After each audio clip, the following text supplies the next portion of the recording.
Time we go ahead and sleep. Good evening, one and all. Welcome to the Mental Health Webinar Series 2020 and 2021. Today we are in 486th session. Today we have the resource person, Dr. Johanvi Narayanan. She is the general physician and content writer at Osmosis. She is going to talk about the sleep hygiene, the story of a nap. I would like to give some intro about today's resource person. She is a practicing general physician. She is senior script writer and a voiceover artist for Osmosis, a US-based medical education platform. She has authored content over for 100 videos with a wide range of topics for a general public and medical professionals. Worked on a video series for dentists, nursing assistant, and telehealth. She is editor for the cardiovascular pathology textbook by the Osmosis. One published research project in the field of community medicine and a few more in the pipeline. She is certified in the Global Perspective course by the Cambridge University. She completed physiological first aid course by the Johns Hopkins University.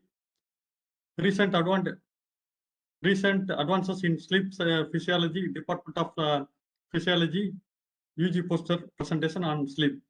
She is certified as basic life support, and she is certified in advanced cardiac life support, and she is certified in pediatric advanced life support provided by the American Heart Association.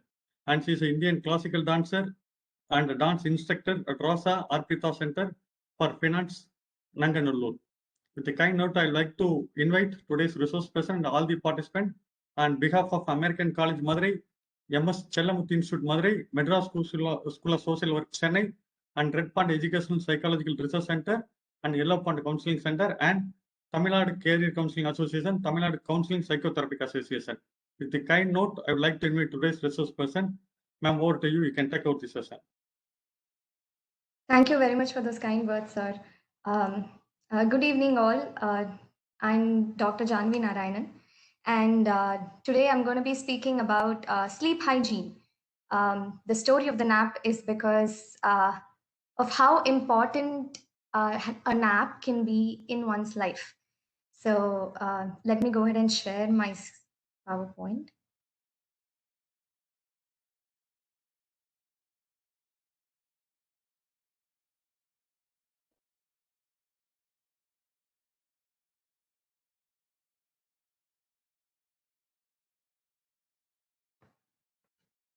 Is my PowerPoint visible?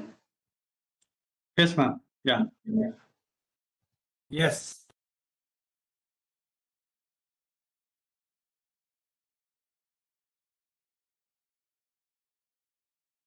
Okay. So today's objectives will be on first knowing what is sleep, the whys and hows of sleep, how the sleep process begins in the body and how it takes place. And then we'll move on to what is sleep hygiene and who all can benefit from a good sleep hygiene, and how can you assess your current sleep hygiene practices, and how can you reset your sleep routine, and how can you design your own sleep hygiene practices. And finally, about the nap, will daytime napping be good? So, what is sleep? If you go into the scientific explanation, it's very long and very hard to understand, but it's basically an extended period of time which we experience on a daily basis, when we are unaware of what is going on in our surroundings, and most of our metabolic processes comes to a lowered level of activity. Our brains, our nerves, muscles, they all go into this phase where it can rest and recover and go on into a more productive process once we wake up. So it's very important for processing the information that we have learned throughout the day, restoration of a lot of physiological pathways within the brain, and strengthening of the muscles. And it's a very dynamic process. Just because we say it's sleep, outwardly what we see is that someone is just lying down still. We don't see any activity going on the outside. But what happens inside your brain when you sleep is something which you record when you do an EEG, which is an it's an Encephalogram. Encephalogram. Encephalogram, yes. It's an electroencephalogram where you see different stages of sleep. So first, what happens is that there are 4 stages. The first stage would be non-REM sleep. So REM is rapid eye movement and NREM is non-rapid eye movement. So the first thing which we go into the sleep cycle, you can see on the graph here, that you go from an awake state to stage 1 of non-REM and then you descend down. And during this process, what happens is that your brain wave activity slowly decreases. It goes down, the frequency decreases, and you finally reach the deepest stage, and then you go and ascend into REM sleep. The REM sleep is where there is rapid eye movement and there is an activity in the brain which we call beta waves, which is very similar to what happens when a person is awake. So, an awake person and in REM sleep, you would expect that someone who's sleeping cannot be going through what your brain would do when you're awake, but that's not what happens. So, what happens in each of these stages is the non-REM sleep is very important for the consolidation of your memories, while your REM sleep is important for correlation.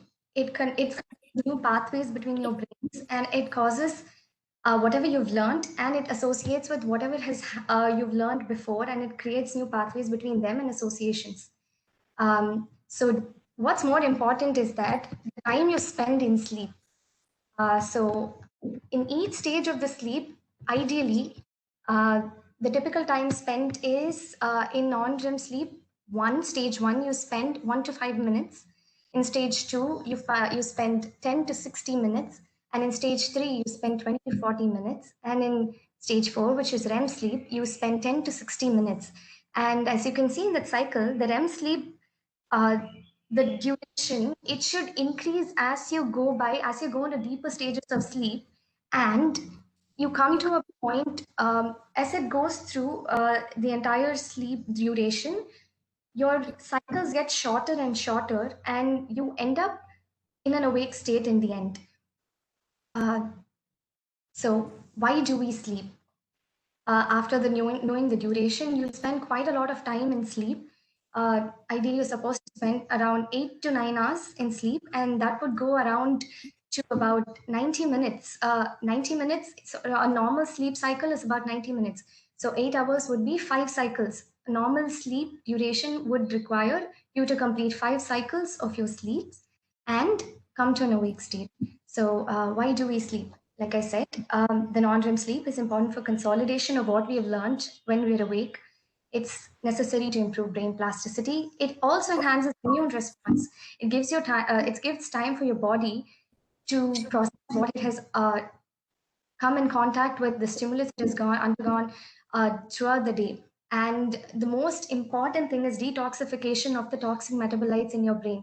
So your brain is surrounded by a fluid known as cerebrospinal fluid. So what it does is it just bathes the brain and it gives it suspension. It has a lot of properties. And what happens throughout the day is your neurons are continuously active, and they're also cells. So they're going to give out a lot of toxic products from the hard work they've done throughout the day. And one of those toxic products is adenosine. And adenosine escapes into your cerebrospinal fluid, and that is what gives you the feeling of tiredness. Adenosine, when it interacts with the receptors in the brain and the rest of the body, it gives you the perception of tiredness. It tells you that you need to go to sleep. And other than this, there are also the toxic metabolites which are released throughout the day, one of which is amyloid. Amyloid is a protein which accumulates throughout the day, and it's also one of the most important causative factors for Alzheimer's disease, as well as dementia and a lot of other cognitive problems in old age. So, a proper sleep will help you get rid of all these toxic metabolites. And in children, what would be more important benefit of sleep is the synthesis of growth hormone. It occurs when you're asleep. So if the proper sleep schedule is followed, you would be synthesizing good amounts of growth hormone during those adolescent years, which would improve growth of a variety of things in your body. So why do we care about sleep? So one is that sleep. Ma'am, sorry to interrupt. Yeah, sure. Your slides now it is changing, and if you can put the slideshow, it will be better. Otherwise, the font size is small. I was on a Yes, slideshow. it is out of slideshow. Now I just came. Okay. You need to enlarge it. I am in a slideshow right now. Is it not appearing as that? It's No, a it's smaller appearing. one. We need an enlarged one. It's appearing. They want you to do the full screen. There's a right corner. There's a button for the full screen. Otherwise, no need. No, not to get. You can go ahead, man. If you have the difficulties, you can go ahead with the same. No. You can come down the in red color taskbar below. You can see the Wine glass. Wine glass. Yes. Next one. Yes. You can click that. Yes. Yeah, I have been on I have been on slideshow mode till now. Okay, ma'am. You can go ahead. Not issue. Is it appearing small? Yes. You can go ahead, ma'am.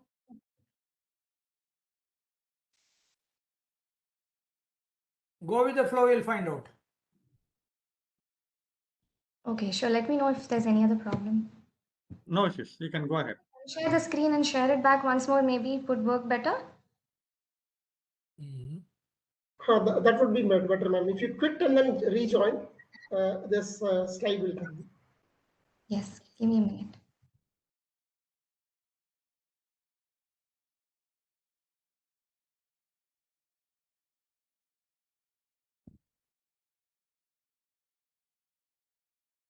Is it better now? Okay, ma'am. You can go ahead, ma'am. Yes, ma'am. Now we can go ahead. Now it is visible. Okay. So why do we care so much about sleep? It's that we don't really know why we sleep, the function of sleep as such, but we know that it has a lot of benefits, which we saw on the previous slide. And we do know that the lack of sleep can lead to a never-ending list of disease states and a lot of cognitive disturbances. So what happens when you don't sleep is you can get hypertension, diabetes, heart attacks. There's increased risk for obesity because there's this hormone called ghrelin, which regulates your hunger sensation in your body. That is increased when you have a decrease in sleep. So you naturally tend to crave more of sugary foods when you have decreased sleep. And then there's the risk of dementia because of the accumulation of the toxic products in the brain, and you're not giving it enough time to regenerate. And then you can have depression. You can have poor wound healing, which is also a side effect of the poor immune system. Then trauma. Trauma is basically because you have a decreased level of consciousness when you're awake for a long period of time, when you go for more than 17 to 18 hours without sleep. And this causes the maximum rates of road traffic accidents and a lot of other disasters in the world usually occur during the midnight period when there's sleep deprivation in the employees of certain factories. Like for the example, the Bhopal gas tragedy, it also occurred in the middle of the night. So, and then the final thing, it decreases immunity. So with respect to the brain, it can lead to cognitive imbalance. It's decreased reaction time, alertness, vigilance, skill and language skills are reduced. The reasoning, information processing, and decision ability making is reduced. There's a decrease in the working memory and long-term memory.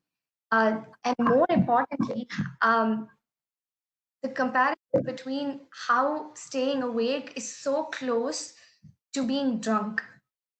So the normal blood alcohol levels, when you're awake for more than 17 to 18 hours, is almost equal to 0.05%.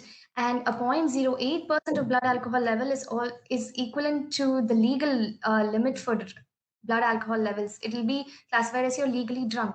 So if you go 21 hours without sleeping, you would be performing as what a legally drunk person would be. And a study showed that a deprivation of sleep longer than 21 hours can lead to blood alcohol levels of even more, and you could experience its toxic effects. So, then how much sleep do we need? This changes with your age and your scenario. Basically, from person to person, it would differ. But the general consensus is that when you're born, from 1 to 12 months of age, a child would need about 14 to 15 hours per day. And when you go into the adolescent period, you would require about as much as an adult would. You would slowly reset into that pattern, and there would be 8 to 9 hours of sleep per day is the requirement. And when you become more older, around 65 years, the duration of sleep goes down a bit, 7 to 8 hours. So an old person would not be requiring as much sleep as would a small child. Then what regulates sleep? This is more important in understanding how you can reset your sleep hygiene practices. I'm So- sorry to interrupt you. I think the slide is changed. You can change the slide. Sorry? Your Change slide. the slide. You please change the slides. I think Janvi, because of the slide mode, it is not moving. Yeah. Yeah, yes. No, it's meant to appear one by one. Okay. Now it is fine. Now it is moving. You have shown all cartoons right now. Yeah. Is it better now? Yes, we are in right Yeah, slide now. please. Not Yeah, right right. slide title. Okay, so what regulates sleep is there are two factors. One is internal and one is external. So the internal factors, the most important ones are the circadian rhythm and the sleep drive. And what is a circadian rhythm? So a circadian rhythm is your internal body clock. It's most importantly regulated by a hormone called melatonin, which is produced by a small pea-sized gland at the base of your brain called pineal gland. So this in turn is severely impacted by the amount of light you're exposed to. It's completely regulated by the light exposure. So at night, it increases when you're about to go to sleep. The urge to sleep, at that duration is when your melatonin is going to start increasing and reach a peak point around 12 a.m. And more importantly, why this melatonin plays a role, why melatonin is important in understanding sleep hygiene is that the light is one of the signals for melatonin release. So if you're exposed to light during the night time when you're supposed to be going to sleep, your brain will start associating light with staying awake. So your melatonin levels decrease and the urge to sleep also decreases. And the next thing is this is more important, during adolescence, our circadian rhythm naturally starts shifting to later in the night. It's what happens innately in the body as well as certain external factors, um, like watching nighttime TV and staying awake late to complete assignments and all. But adolescents find it hard to fall asleep early and wake up late, end up waking up late in the morning. The next thing which regulates sleep is your sleep drive. A sleep drive is different from your melatonin or your circadian rhythm in that this is what you accumulate over a period of time. So you go to sleep and you wake up and your activity levels are steady. You're working hard, and eventually you end up in this. If you're able to see this graph, so the red color one is the circadian rhythm. It increases, the melatonin levels increase at around 11 p.m., at around 10 p.m., and then peak around 24 hours, which is 12 a.m., sorry. And then it decreases by 6, which is the normal time which you would wake up in a 24-hour cycle. Sleep homeostasis or your sleep drive, it has fluctuations throughout the day. So it starts going up slowly, gradually. Once you wake up, it'll start increasing because you're accumulating a lot of this stress, a lot of tiredness. So it keeps increasing. And it has a small dip at around 2 to 4 p.m., which is the time when you would feel slightly sleepy post lunch. And it peaks by 10 p.m. when you would start feeling sleepy again. So you go to sleep, your sleep homeostasis, which is your sleep drive, decreases, and you completely in sleep. You wake up and you accumulate it, and it goes on. So from this graph, what I wanted to say is that what's on the left side of the screen is what happens in what you would expect to happen normally. But in reality, nowadays, due to a lot of various factors, you end up having a decreased sleep drive as well as a circadian rhythm due to a lot of artificial lighting, a lot of work schedules. General behavior patterns have changed and have shifted the entire circadian rhythm to a much lower level. So, in general, the sleep behavior is slightly decreased. So, again, what regulates sleep? We finished the internal factors. What are the external factors? Is that stress and anxiety, caffeine. caffeine intake is a moderately important thing because caffeine takes about 6 hours to clear out of your system. So if you're going to take in coffee or tea or chocolates after the afternoon, after about 2 p.m., you would end up not feeling sleepy because what caffeine does is it acts on the receptors I told you about, remember? So adenosine is what gives you the signal that you're tired and it makes you want to go to sleep. But what caffeine does, it goes and sits in these receptors where adenosine goes and binds, and it prevents adenosine. So you are not feeling tired. It just gives you a perception that you're not tired and you don't. So you're just unnecessarily accumulating a lot of other toxic products in your body because of that. A lot of antiviral medications can also cause you not to feel sleepy.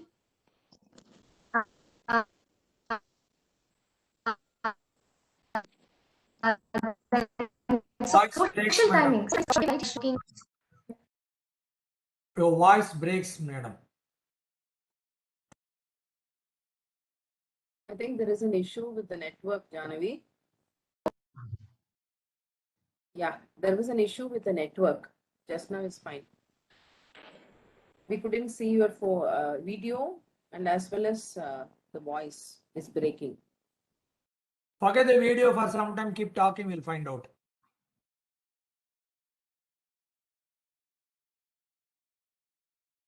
Are you able to hear me? Gone.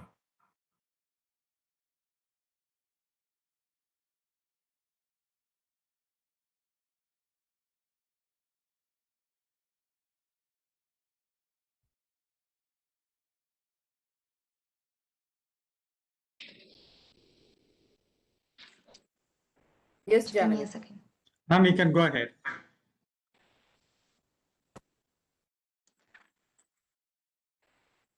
Yes, go ahead. There was an internet connection problem, I think. Let me. I will reconnect to the Sure. internet and get back. Is it now? Yeah, Yes, it's it's fine. fine It's now. fine. You can share the screen and go Paneer, ahead. paneer. Even otherwise, you can go ahead. എനിക്ക് പനീർ വാങ്ങില്ല രാത്രി.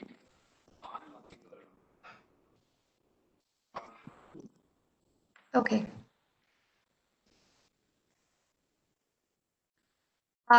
So with respect to the external factors, I was at medication side effects and social timings. The night shift durations, which is very important in the healthcare field as well as the IT field, which is widely prevalent in India.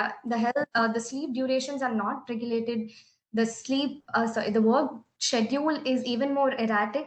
So we end up losing sleep because of that. And then erratic sleep routine. You just don't want to go to sleep and you end up going to bed late because there's so many distracting factors that we have nowadays. So many social medias, movies, Netflix.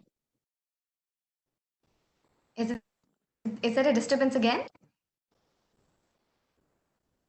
It's okay, ma'am. It's okay. It's No, you fine now. can continue. Okay, and then poor sleep environment. So where you go to sleep is also important. So you can't be going to sleep when there is a very noisy environment, when there's a very unclean surrounding, which doesn't put you to a calm state. So you're going to be anxious, you're going to be disturbed, you're going to be wanting to go to sleep. So those are the external factors. Next, finally, what is sleep hygiene? So sleep hygiene is a set of practices and habits which you can incorporate into your daily routine to give yourself a good sleep quality, and keep yourself more awake and alert during the day. It's based on what we saw in the regulators. So all those regulators are what we're going to use to design a good hygiene. So sleep hygiene techniques. The first and foremost thing, like I said, when we're talking about melatonin, is the lighting. It's impacts melatonin production. So to an extent that even individuals who are blind are affected by it. There are blindness can be to an extent that they can't even perceive light, or the next best stage is that you can perceive light but you can't see clearly. So in these two conditions, there's a little difference, because in those who are completely blind or not able to perceive light, they end up having a really erratic sleep schedule. They have severe sleep disturbances, and that's a separate syndrome, which I will not delve into right now.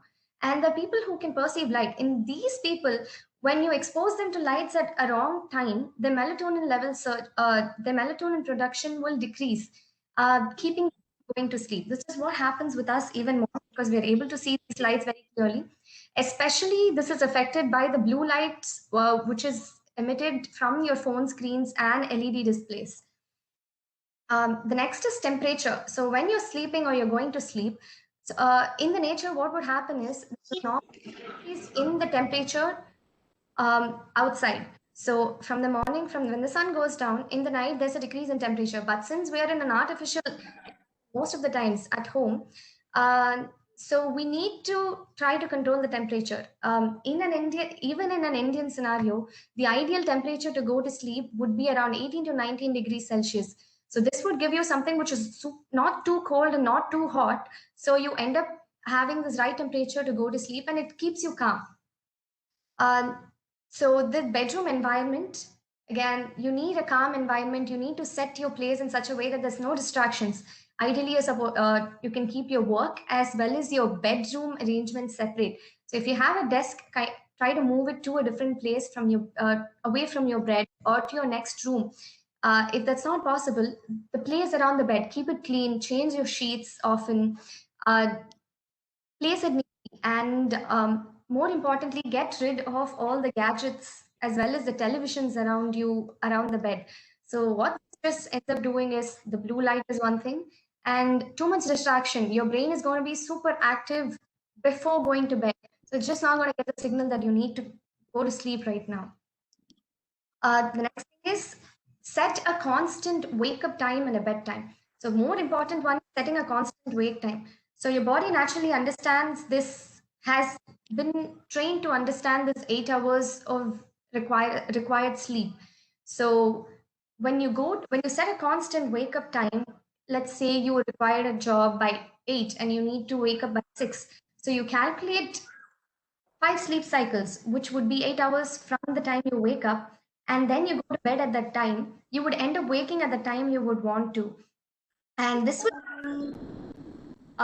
waking up in the middle of a particular cycle. So what happens when you wake up in the middle of the NREM 2 and 3? These are deep stages of sleep. These are slow wave sleeps. So when you wake up in the middle of this, what happens is that you wake up groggy. You are not rested. You don't feel rested. You feel completely irritated. This is what you would call a typical not a morning person. When you complete an entire sleep cycle, you've reached that REM stage, and then you're going to end up awake. So at this point of time, your brain has completely gone through the cycle, and it's at a higher position in the cycle, which is more closer to your awake state. And you end up. The next thing is avoiding alcohol and caffeine. I've already talked about this before, but this also differs in different people. There may be fast metabolizers of caffeine. Some people will get rid of caffeine much more earlier from their system. Some people will have it for much longer in their system. How your body responds to it, but ideally you're supposed to avoid any form of caffeine, in the form of tea, coffee, chocolates, before going to bed, anytime soon before bed. So next is avoid drinking too much water before bed. Just leads you to get up right in the middle of sleep and rush to the washroom and then come back, and then you may end up with trouble going back into sleep. The next is diet. So try combining a protein food with a low to medium glycemic index carbohydrate. So I'll break this down. What this means is that a low glycemic index carbohydrate is something which is easier for your body to break down. If you have a heavy carbohydrate meal, a lot of rice, so what you end up doing is stomach takes longer to digest it, and you're not going to be at the stage to fall asleep. And if you take a high carbohydrate meal, so if you take a low carbohydrate meal, the energy level, the breaking down thing is going to be breaking down of the carbohydrate is going to be much easier, and you're going to be done with the digestion process a little bit more quicker, and it provides your brain with a little bit more energy quite sooner. So and one more thing is you can try having milk a few 1 or 2 hours before going to sleep, because it has tryptophan, which is a natural inducer of sleep. It can aid you in going to sleep. The next thing is avoid heavy workouts before bedtime.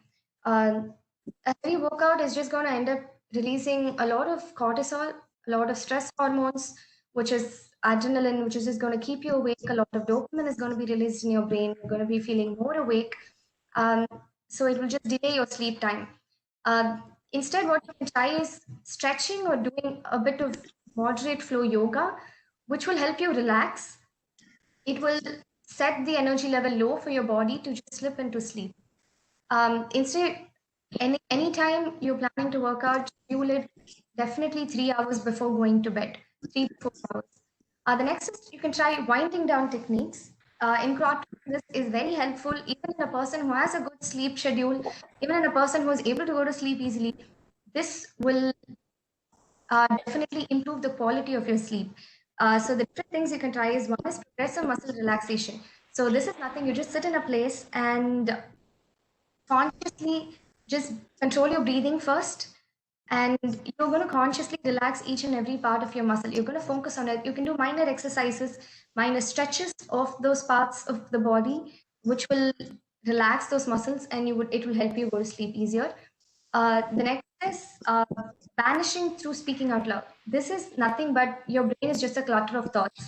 You may have difficulty sleeping because you're just anxious. You may have an exam the next day. You may be giving a presentation the next day. And at these times, what you can just do is talk out loud or maintain a journal. Just take a paper and blurt out anything which comes in your head. Put it down on the paper. It will help relieve the thoughts a little bit and translate it into that paper. So you're not going to be thinking or like overthinking about the same things again.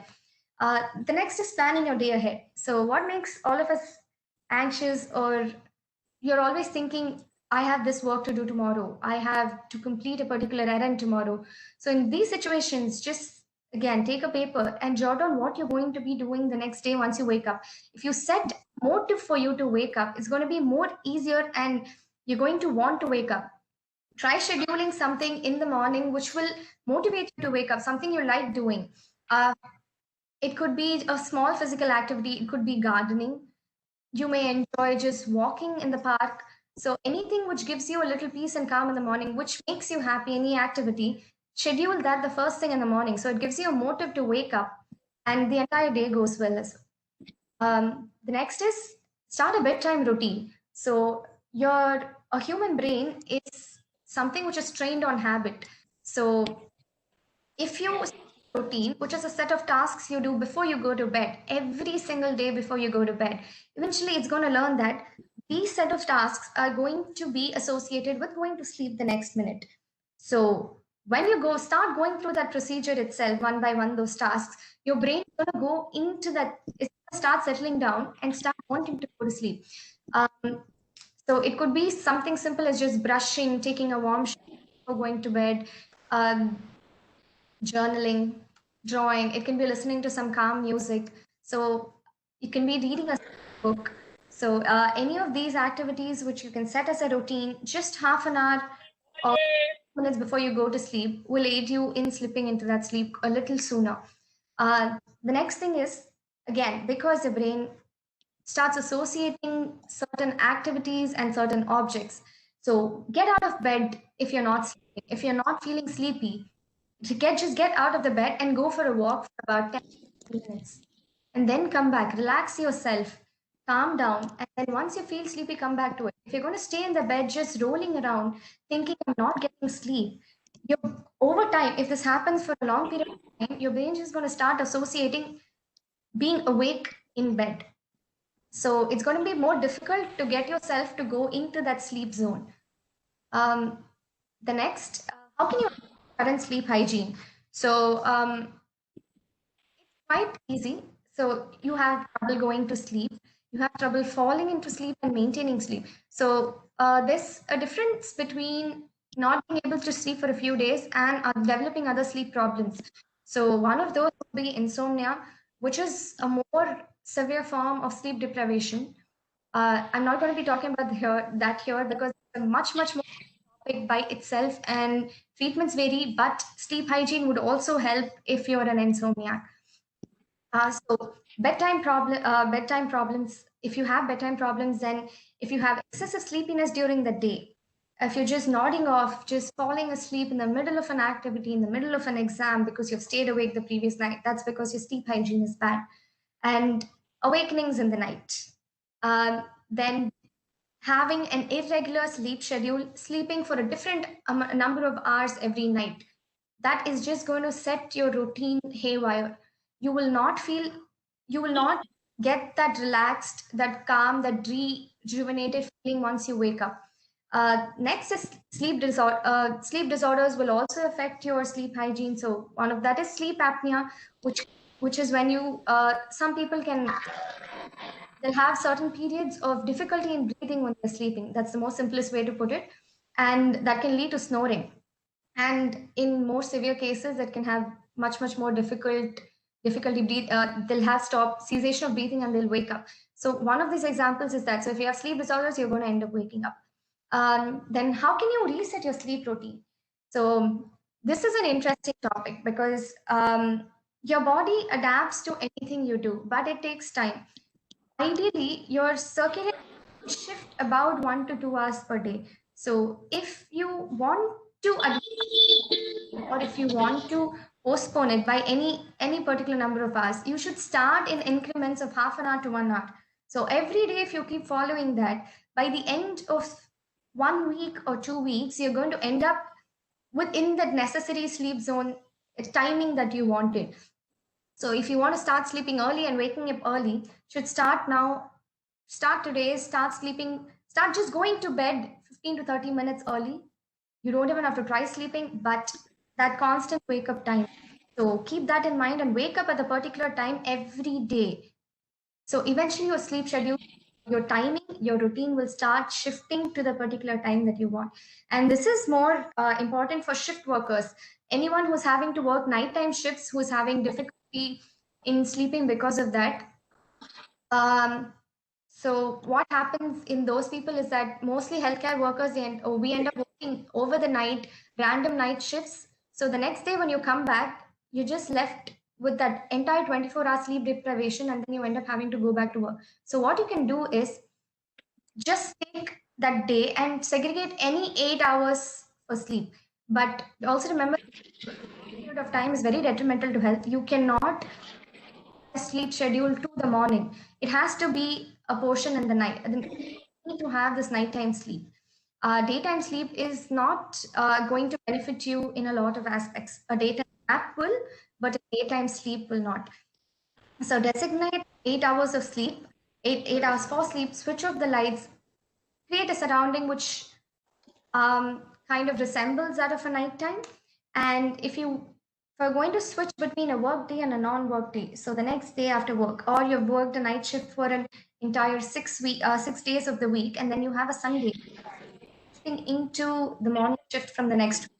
So this during this transition period, don't go end up trying to sleep at night immediately. You've been sleeping in the morning, so don't go sleeping at night immediately. This transition has to be lesser than half a day period. So less than 12 hours between the change in your sleep timings. So gradually and get back into your sleep routine or whatever your work or waking up routine is. And if you're going into a night shift for the first time, having a day shift, so what can help you out is if you have a nap which is lasting less than an hour before going into your shift, as well as taking caffeine half an hour to 1 hour after waking up. So this will help you bridge the gap between your sleepiness and becoming alert. Finally, so is daytime napping good? So too much of anything is bad.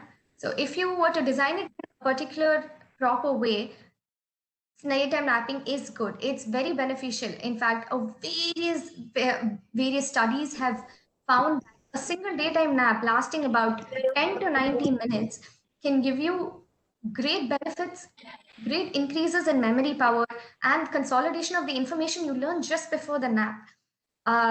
So the ideal nap duration is something which would vary for different people, but to just get rid of that sleepiness, if you would want to just feel rejuvenated for that amount of time, that period of time, then taking a 20-minute nap would do good, because a 20-minute nap, you remember that sleep cycle, you've gone into stage 1 and stage 2. After that 5 to 10 minutes, you're in stage 2. Your stage 2 sleep is good to put you back into track. It keeps it, your brain just a backup of everything which has been on the front of your mind for the entire time, and it leaves you feeling refreshed.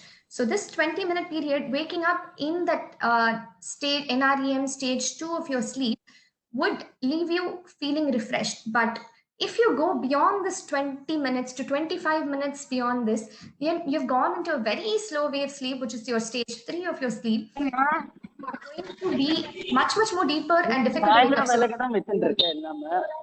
Market rate வந்து 10 தரா, நீ 30க்கு விற்கிற. நான் போறபோது எடுத்துக்கிறேன். You can go ahead now. I muted. Okay, thank you. So the 25-minute period, you're in a very slow wave sleep. So waking yourself up suddenly in the middle of this is going to put you at a loss. You're going to end up feeling more before you went to sleep. You're not going to feel refreshed. Instead, if you have the time, if you want a more rejuvenating nap, if you want a physically enhancing nap, that would be something of a 90-minute duration. So this 90-minute duration, what it does is it gives you a good quality of your REM sleep as well. So it's going to give you those good physical benefits, as in if you worked out before going to sleep and before taking that nap, and you're going to take that 90-minute nap, it's going to get your muscles to rejuvenate in that period. It's going to get rid of that lactic acid, and it's going to give you the benefits of the workout, and it's going to leave you refreshed once you wake up. Keep in mind that more than this 90-minute in a daytime, more than 90 minutes during daytime, it will severely impact on your nighttime sleep, which is not good. But having this 90-minute as well as an add-on for your nighttime sleep is a perfect way to balance, because in that circadian rhythm as well as that sleep drive, that graph, if you can see, there is a slight dip between that 2 o'clock to 4 o'clock period. So if you time your nap during this period, it would settle really well with your circadian rhythm, with what your body wants, and you could get the most out of the nap.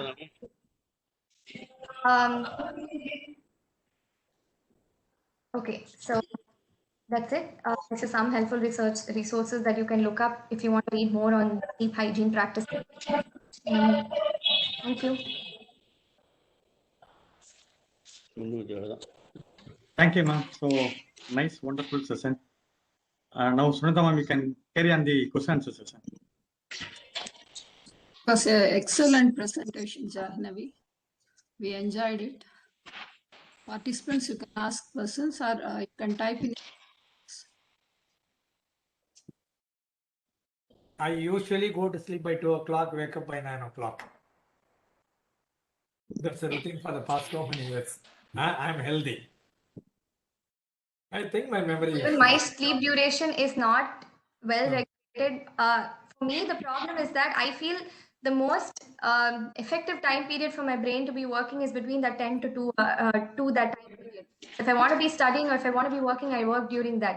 But off late, I've learned that if I stop that and if I advance it by a few hours, at least 2 hours more, I go to bed at 12, I end up more refreshed and I get more work done during that time. I know it's different for everyone. That's why I said tune it in a way that suits you the best. So you understand your body. So put it in such a way that it benefits you most, you get the most out of it, and you feel refreshed in the morning once you wake up. I normally do what other people don't do. That's the way I'm designed.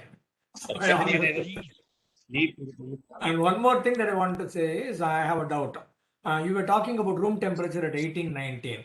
That suits US conditions. Indian conditions, I think it's somewhere around 25, AC 25 and added to that fan there. That will be ideal. Normally in Chennai, we live around 30. So by the time you come to 25 with a fan, I think that will be ideal. We need not necessarily go to 18, 19, which is too cold for our Indian standards, or at least Chennai standards. That is the same ideology that I had, but I did find a few research papers which I will share if I get the time, which said that even in an Indian scenario, something around 19 to 20 degrees would also be ideal. It's difficult to achieve it. Most of us are not used to it, but that would give you a more refreshed sleep, is what they have found. It was there in the Times of India. If I can find it, I will definitely share it. I have my doubts. That's it. I watched it out. Excuse me, madam. How many hours of sleep would you recommend for senior citizens above 65, ma'am? So above 65 years, your need for sleep is only around 7 to 8 hours, and it's very fragmented. This is because your REM sleep duration goes down very less as you age. As a child, in an infant, the REM sleep duration is it's a lot. And this is necessary for their growth as well as their neuronal collections, their brain development, everything. But as you age, you've reached the point when you don't require that much sleep, and it's okay. You will need an entire duration of about 7 to 8 hours in the 24-hour period. You will only end up getting 3 to 4 hours in the night, and you can compensate for this with that 90-minute nap in the afternoon, but try not making it more than that, because you will not feel sleepy when the time comes to go to bed at night. Good evening, ma'am. Hello. If I sleep for 7 to 8 hours also, when I go in a car or sitting somewhere alone, I started sleeping. Even when my family members know, they are irritated with me. They used to tell me, why you are sleeping in the car? So while traveling, no, when the car started, I'll start sleeping, and when it stop anywhere, I'll start opening my eyes. I am able to come out of it. Any other solution for it? So there could be reasons for this. One I feel is that either you could have a little motion sickness, which is a slight dizziness you can have while you're traveling. So that could cause you to feel a little drowsy. And the other thing is that the quality of sleep at night, even if you do get the necessary quantity of sleep, the quality you get is also important. If it's going to be disturbed, do you have any nighttime awakenings? And No. Okay, do you have a snoring problem? Not like that. I sleep very nicely, 8 hours continuous sleep, good sleep is there. Then also, whenever I'm sitting alone, no, I started sleeping 5-10 minutes. Again, I wake up and I do my work. There could be many factors associated with this. Even my family members, my father, my father's sister, they used to sit somewhere, they started sleeping for 5 to 10 minutes, and they will do. So we thought it is a gene. So all your family members have this habit of falling asleep? My father's side, they used to have. I suggest you go consult with a doctor or a sleep specialist, because this kind of a sleeping pattern can indicate a different kind of a sleep disorder. And I will not be able to offer you too much assistance through the webinar, the forum right now.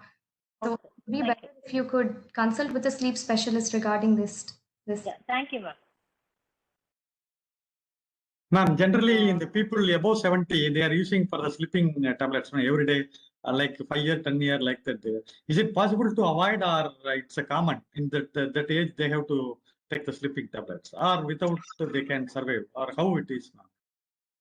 So yes, what you said is that long-term duration of sleeping tablets is once you start, you can't stop it.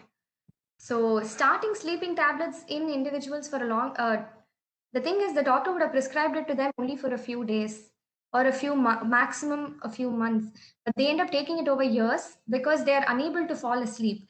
And it becomes a habit over a period of time. It is a kind of addiction because they start feeling that they cannot fall asleep without the sleeping tablets. So even in these individuals, following the sleep hygiene measures, as well as there's something called this technique used for insomnia treatment, this cognitive behavioral therapy for insomnia. That would benefit in them, kind of training them into getting into that sleeping mindset. But ideally, sleeping tablets, it's not recommended to be taken for a long period of time. It could lead to a lot of other detrimental effects as well. Okay, thank you. Drug dependency also.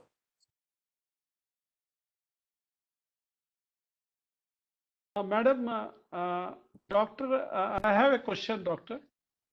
It was your session was really informative and very enlightening.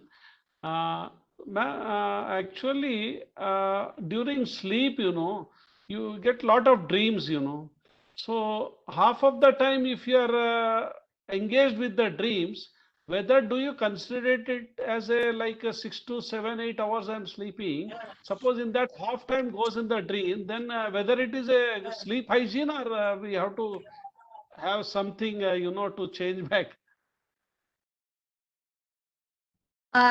Your dream is a natural process which happens in your brain. You can't really change the way you dream. You can't influence. You can maybe influence it in some ways, but it's a natural process which happens. And unless until you wake up feeling very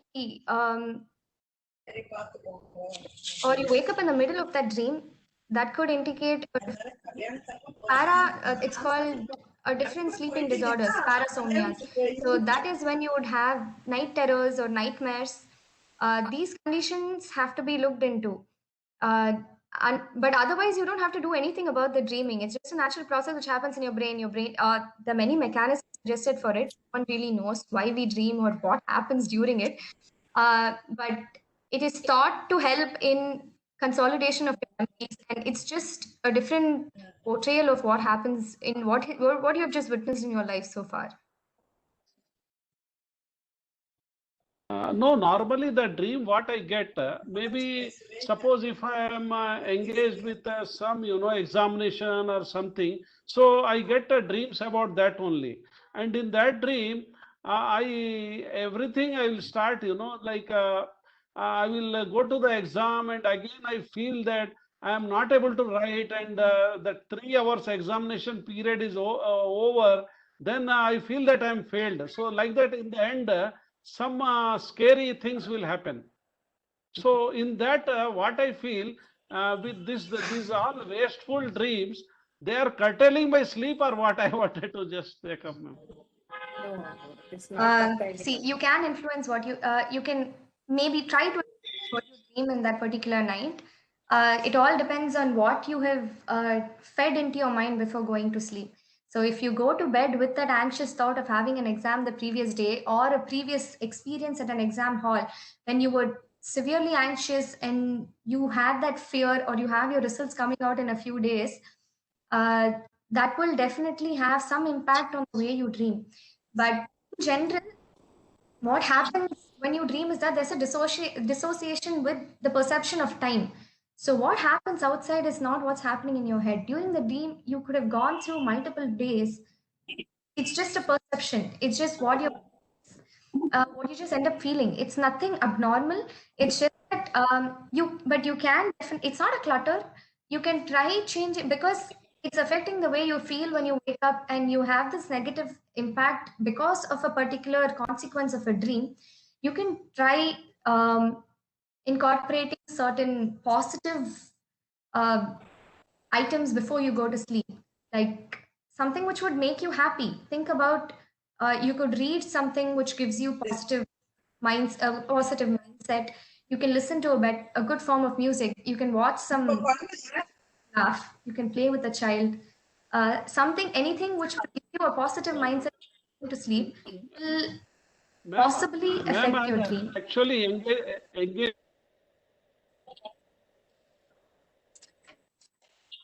webinars, I'm basically clinical psychologist. So I engage my whole time listening or counseling or reading, up to 1 o'clock, morning to night 1 o'clock. So I'm not having any unthoughtful or anything like that, but sometimes the dreams which I relate to my old means happenings, old happenings or past life, something. So those kind of things will come. I think it is another Because I am doing Yeah, something, it's I a am getting different topic to be dealt with. Yeah, Shivakumar ji, I think it is another topic all about understanding dreams Okay, thank and you. also Well, about dream analysis. I think Dr. Muthiah Ramanathan has already mentioned that he is going to deal it in the session. And I'll tell you, the dream is actually not hindering your sleep unless you feel so. Okay. Dream is the process of sleep. You have to understand now. I think that's a topic we have to really deal in detail. Ma'am, I have two cousins. The first cousin is my father. He is 75. He is always before going to sleep. That moment before going to sleep, he will take some menthol salts like that. He says after taking this only he is getting a good sleep. Is this his mindset or any connection for menthol and sleep? This is my first question, ma'am. And the next one is my mom. She's 70. But this is not in this age. I always noted while she's sleeping, she will get some jerks like that. But she doesn't know that. Afterwards, if I say, she will say, "Oh, did I like that?" She will say, that didn't disturb her sleep. Is there any explanation for that? Just for curious, I'm asking, ma'am. Thank you. For what you said with your mother, that's known as restless leg syndrome. And that happens with a lot of people when they fall asleep. It's just a myoclonic jerk which happens. It's completely they're unaware of it and it doesn't affect them as well. Most of the times they don't even realize it has happened. But if it has, they're getting aware of it, then it needs to be looked at. But if it's not affecting their sleep as much, usually it won't. Restless leg syndrome, there is treatments for it, there is medical management available for it, but unless and until it gets too intrusive, it doesn't require to be looked into as such. With your father, I didn't get what is he taking before going to sleep? Halls, ma'am. Do you know Halls? Halls, Vicks like that, Vicks tablet that like that.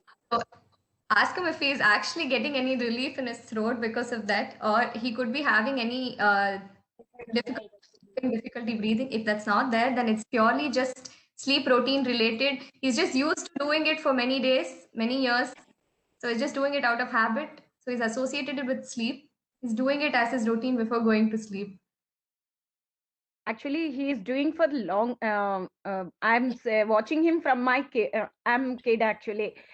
He's taking it for so many days. But I'm asking why you are taking. He doesn't have any reason. He says if I take only, I'm getting sleep. So I'm curious to ask if any mentals and sleep is connected, or his mindset. If we taken only, we will get sleep like that. I'm asking, ma'am. He has conditioned himself with the, menthol and sleep. Yeah, that's right. Pavlovian dog. He has conditioned himself. I take Halls. Maybe mummy didn't give him.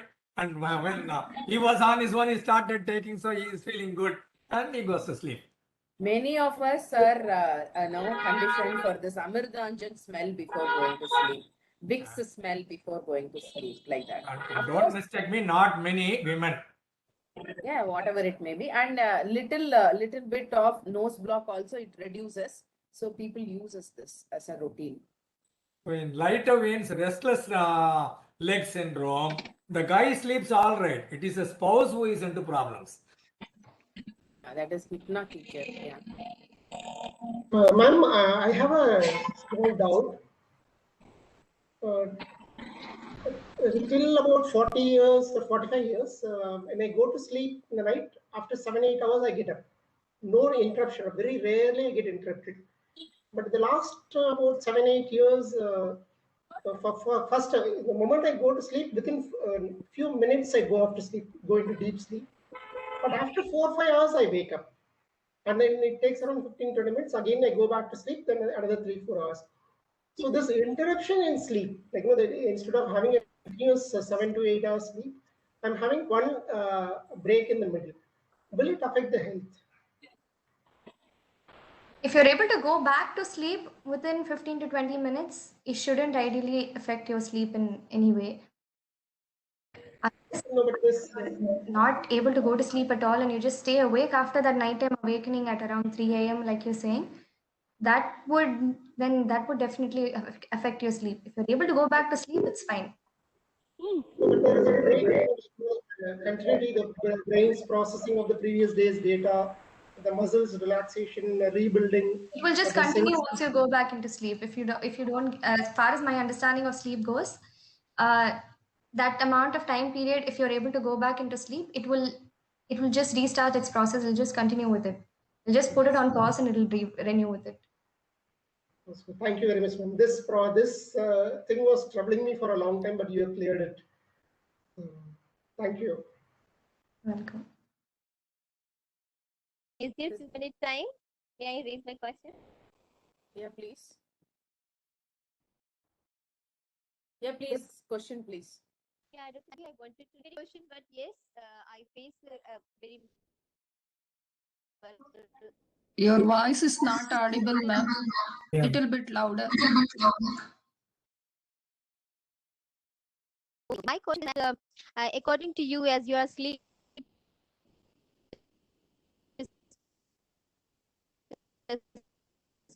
really good for a argument between them. Parents say they have to wake up early in the morning.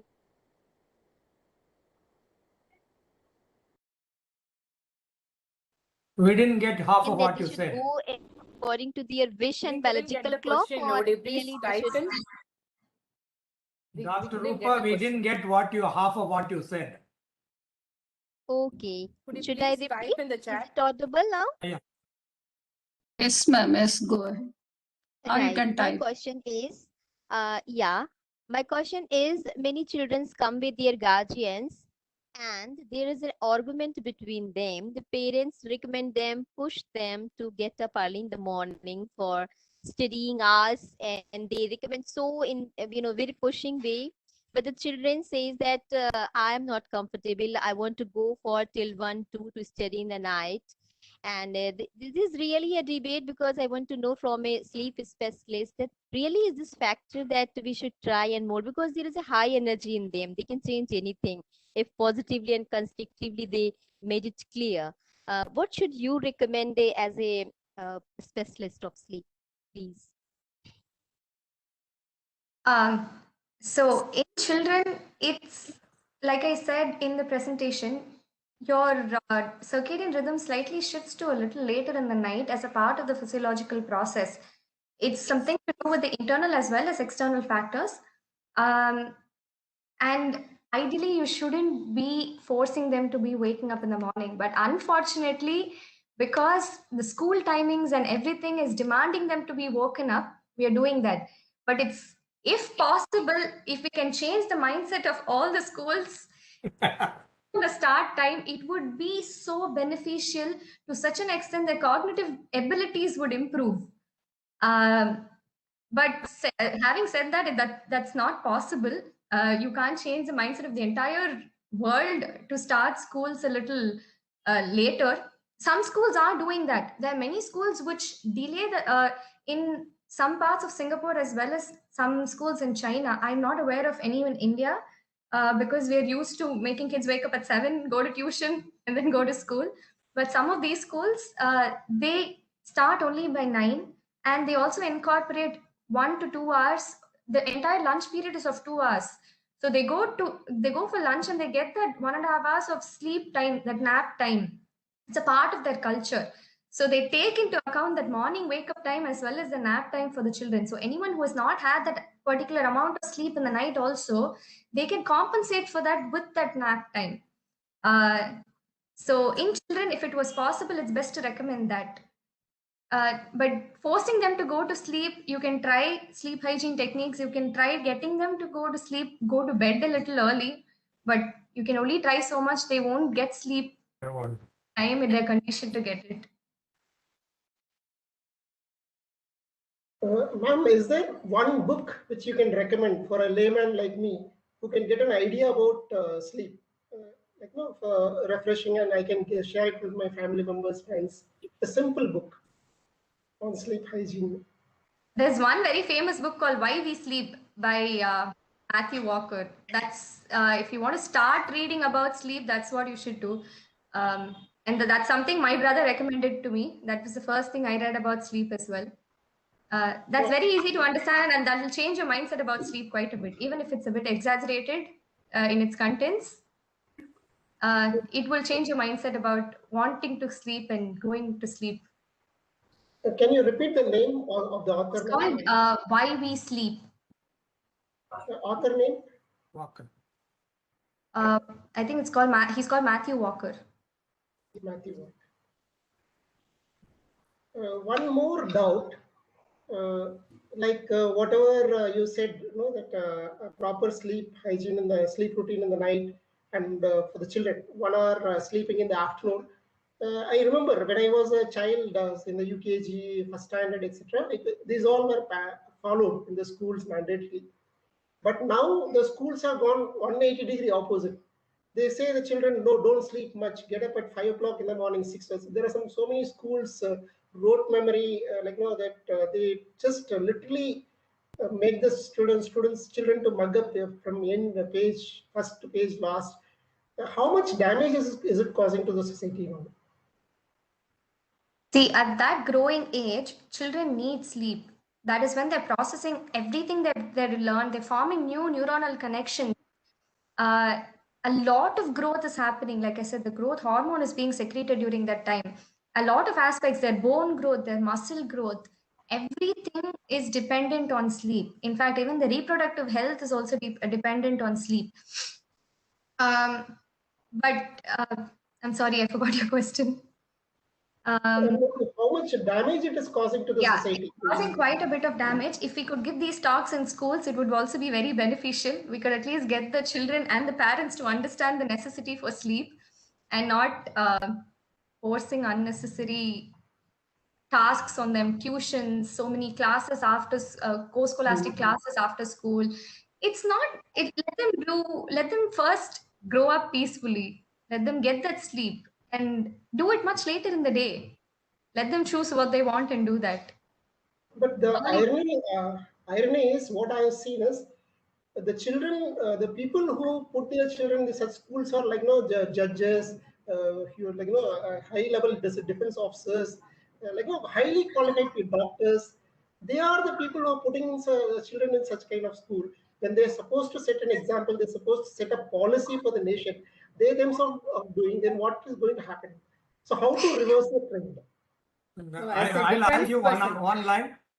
All top class academically qualified people are normal daddies, normal mummies. And not only that, Mr. Mithu, you from a defense background, you know very well how conditioning take place in defense. Okay.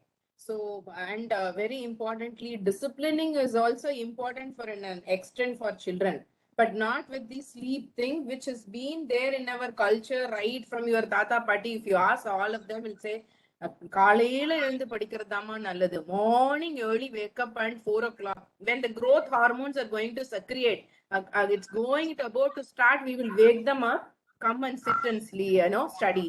But most of them will be in sleepy mood to study. So this has to be corrected right from the elderly, the attitude. So it is right from our responsibility to change our things, not the younger generation. We have to really understand that. Completely agree. Just because you're qualified, when you have some few degrees behind your name, does not mean you understand the remaining aspects of what needs to be done. And also, you said doctors are the worst sleepers. One thing, we don't get to sleep. The other thing, even though we preach so much, it's difficult to follow. I'm trying at least my personal best to change my sleep routine, but it's just not possible. One thing which we need to change is these authorities sitting over there and regulating the duty hours, the working hours. If that is changed, some amount of reprieve will be there in every field, not just healthcare. A lot of these night shifts are set in such a way they go for 36 hours. I have worked, I'm sure many of them who have gone through this entire medical education background would have definitely undergone this much time without sleeping. And considering that research I talked about, having it being equivalent to being drunk, it's the most dangerous thing having a doctor handle an emergency patient being 36 hours sleep deprived. But who is going to understand that? This talk needs to be given in such places of importance, but they need to understand, the first people who are managing and setting these work hours, they need to be first taught what is important and how much benefit they'll get out of their employees being well rested, how much their productivity will improve. It will improve by tenfold if they're well rested. Their creative memory, their physical abilities, everything is going to improve if you get that peaceful night's sleep. What I understand is the authorities you are mentioning, these authorities have reached that position by using all these wrong tactics, wrong methods, and they have a courage of conviction that that is the right approach, and they should follow. That could also be that one thing I also went through it, you also go through it. One mentality. The other thing is, if you are in that position, you're not thinking about the people under you, what they're undergoing. It's more about getting the most benefits for yourself out of them. So you just dictate the rules and you try to fix it in such a way that you're benefiting from the cost, you're benefiting from hiring more workers because you put in more shifts. So it's a lot of things which go in. It's not just because of corrupt people sitting on the top. There's a lot of factors which influence it. So thank you, ma'am. I think such webinars will awaken the people. Like, no, it is like a small drop in the ocean. It will start spreading. Like what I've been seeing in the past few months, I've been attending these webinars. It's quite enlightening. Definitely these kind of positive and real, truthful, honest, and sincere messages spreads fast. So hopefully, maybe in the years to come, maybe in another 20, 30 years, we'll get back the life which we enjoyed 40 years back. Like, I still remember my UKG, how it was conducted and how we used to play in the roads with so much of open spaces. I think that awakening is happening in the past few months. It's I'm able to see. So maybe in the times to come, we'll get back to the good life. So yours was a wonderful presentation, very sincere and systematically, leisurely you paced and you answered, especially the question answer session is wonderful, ma'am. Thank you very much. Thanks a lot. Thank you, Thank you, Mudra, sir. Ma'am, sorry to So interrupt many you. asked questions. you, That and we shows have that a- so many are having doubts. Ma'am, we have the we have the meeting at 6:30 in the same platform. So before that, we will Fine. try to finish the question answer session, ma'am, with a couple of questions, and we will finish it. Yeah, I understand. I think there is no questions henceforth. If there is any compliments, I think we can go ahead. That's all. I think 2 minutes, 2 more people I can allow. Went very well, very useful, highly structured, very good flow, useful information. Interaction was also very useful, as Mukta said. Thank you, sir. I can see one raised hand. Yes, please go ahead. Karnakaran, sir, you can ask questions. One quick question, ma'am. I hope you're able to listen to me. Sorry, I'm not able to switch on my video. Thank you so much for taking all the questions. One quick question. As we all know that, like the kids at home, or especially the people or the students who are preparing for this competitive exams tend to sleep very, very less because they spend enormous time in preparing themselves. And more to say so, at times it so happens that they get a little blocked, mental blocked, because of the fact that they don't get a concept, or for that matter they don't get a sum or a problem to resolve. They get blocked, and after that their productivity completely drops. So I just want to understand what is the best method to kind of lift them up from that particular situation and then get them into the normalcy so that they don't lose on the timing and the effort put in by them. This I'm actually asking as a parent because my son is preparing himself for NEET, and he's appearing next year. So probably we have been facing this particular issue every now and then, in the sense, like at least since +1 onward. Of course, he's actually an academically good student, but still, how to overcome this particular issue or a concern? Okay, so there's multiple components to your question. With regards to sleep, I'll talk about that later. But what you said about the motivations being low, that is a different topic. Once they get into that block and they get into that depressed zone because they're unable to perform after a point, at that point, you have to be more understanding. See, you shouldn't put pressure on them. First thing, they know they're not doing well and they're having difficulty coping up with that. Let them get out of that study zone for some time. Let them relax for some bit, and then let them get slowly started on the preparation again. See, one more thing is this peer pressure. So what's happening around you, the progress they're making, the progress that all these marks, the competitiveness, it's too taxing on children. It's too taxing it's too mentally draining. And that it depends. See, some kids handle the pressure really well. Some people work under the pressure and some won't work under the pressure.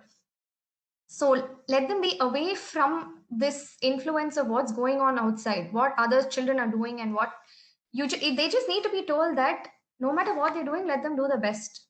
That's the best you can do. And with respect to losing sleep over preparation, that's not needed. Okay, you can say it's not needed, but again, they won't follow it. And then the coaching centers we send them to, they also won't follow it. There's a lot of portion to cover, so they will stay awake. They will try cramming everything in the last minute, but they let them try it once. They'll understand the effect, the change in their own productivity if they get into that proper well-rested state and they resume the next day. They will be able to recall and perform so much better in those tests they give. Even those class tests or anything which happens, if they have slept well before that exam, they're going to perform so much more better once they're in that rested phase. So if they understand that, they themselves will start taking care of themselves more. But in this stage, it's a little difficult. Understanding that maturity comes with experience, age, and you only have to be a little understanding. This is my perspective from having gone through this same process. So scenario. In this, but this is my personal experience, what I've gone through. Thank you, ma'am. Ma'am, the problem with this, my son is that it is not the peer pressure. It is definitely not the peer pressure. It is the pressure what is actually intake on his own, for that matter.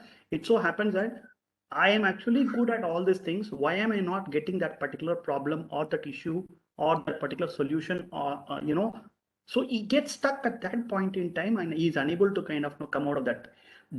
Despite the fact that we are actually kind of encouraging him to leave that particular solution or that sum at that point in time, and then you can actually, come back and check later, but still it is still stuck with him that, he's unable to resolve and his mind is blocked and he's unable to move ahead and then get his other things done. Of course, he prepares well, but this problem is also there.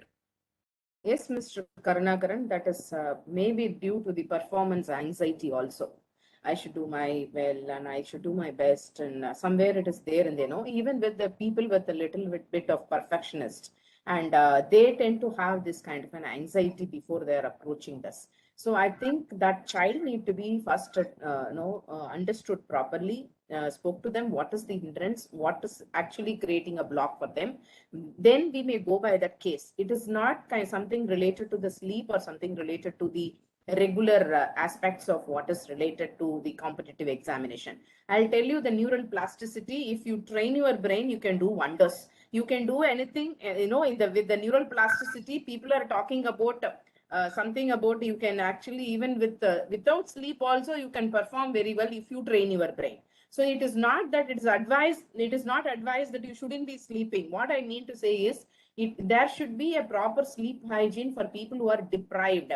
But people who are training their brain for sleep or awakeness, or for training their brain for reading or competitive examination, if they love, involve, and passionately do that, definitely they can perform very well. So we need to go at it case, I think, in this case. With One this session note, of counseling. Thank you, doctor. One session of counseling with the psychologist will help. Even though daddy mummy is a counselor, it doesn't help. yes, as outside counselor, it matters a lot. Please don't advise your children. You may know everything, but you may not be able to convey to them the language what they require. So that is possible only through the counselors. And with this note, we have come to the end of the webinar session. I'm really grateful for Dr. Jahnavi Narayanan for her wonderful presentation. And I'm really proud about her because she is very known, and she is my relative also. In that note, I take it as a chance to compliment her as personally also. And with the note to her presentation, she has done it a well structured way, and it is a very useful and important aspect for everybody's life. And now with this pandemic period, everybody is suffering because of the sleep disturbances. This is an apt time she has come out with this particular topic. I take an opportunity to congratulate her for the wonderful presentation she has made it, and the gratefulness and also the gratitude for the people who have been associated and actively participated and questioned a lot about their doubts. It's really fantastic. So without participants, we are nothing. We cannot go ahead with the march of 500 webinar. So with this note, I really place my record of thanks from the American College Madurai, Department of Psychology, and as well as the other co-collaborators, the MS Chalamuthu Rehabilitation Center from Madurai and Madras School of Social Work, Chennai. And on behalf of all other collaborators, I am really happy, and the Red Pond and Yellow Pond and Dr. Suresh Kumar, who is the brainchild again, who is the brainchild for this entire webinar, and the entire core team. I'm also part of the core team. I'm really thankful to all of you who have been associated with us and being present on all the webinars. And I'm really grateful for the entire team who have been working tirelessly, Dr. Salim, and as well as the Sundara, and everybody who has been pillar of support for all of us. Thank you so much. Jahnavi, thank you so much. Thank you so much. Thank you so much, everyone, for attending. Thank you for the questions. Thank you for giving me this opportunity.